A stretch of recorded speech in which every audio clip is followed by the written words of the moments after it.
हम कौन है? शरीर है? बोले हम शरीर नहीं है, आत्म रूप है। और किसके अंश हैं? बोले भगवान नारायण के अंश हैं और किसी के अंश नहीं। क्यों? बोले नारायण के अंश हैं, इसीलिए हमारे शरीर में नारायण के ही चिन्ह अंकित है। दुनिया के किसी कोने में कोई मानव पैदा हो, अगर वो मनुष्य है तो उसकी उंगलियों में शंख चक्र के ही चिन्ह बने रहते हैं। खड्ग का चिन्ह नहीं बनता, त्रिशूल का चिन्ह नहीं बनता, डमरू नहीं बनता। ज्योतिष शास्त्र कहता है समस्त मनुष्यों की उंगलियों में शंख चक्र के ही चिन्ह है। क्यों? बोले हम चक्रपाणी के अंश हैं, क्योंकि भगवान ने गीता में कहा ममैवांशो जीवलोके जीवभूत सनातन। ये जीव मेरे अंश है और मैं सनातनी, इनका अंश ही हूं, मैं शेषी हूं, ये मेरे शेष भूत है। तो हम परमात्मा के अंश हैं, हम परमात्मा के दास हैं। दास भूता स्वतः सर्वे ह्यात्मन परमात्मन।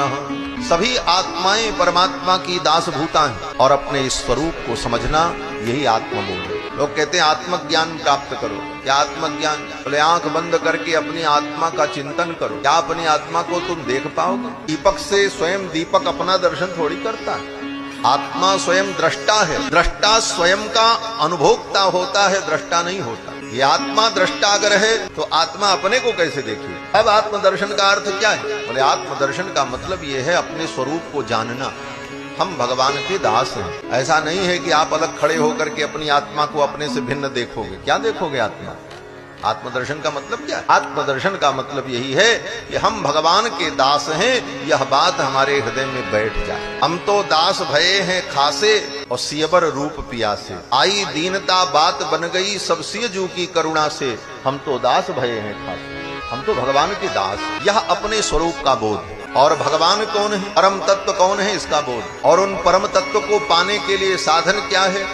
बोले सभी साधनों पर विचार 9 दिन की कथा में हम लोगों ने किया है। कर्म, ज्ञान, भक्ति और निष्कर्ष यही निकला, शरणागति, भगवान को समर्पण हो जाना, यही सर्वोपरि साधन। तो साधन के स्वरूप का बोध। और भगवान मिलेंगे, इसका फल क्या है? बोले संसार का फल भोगादि नहीं, भगवान के मिलने पर भगवान की सेवा, भगवान का कैंकर्य प्राप्त हो, ये परम फल।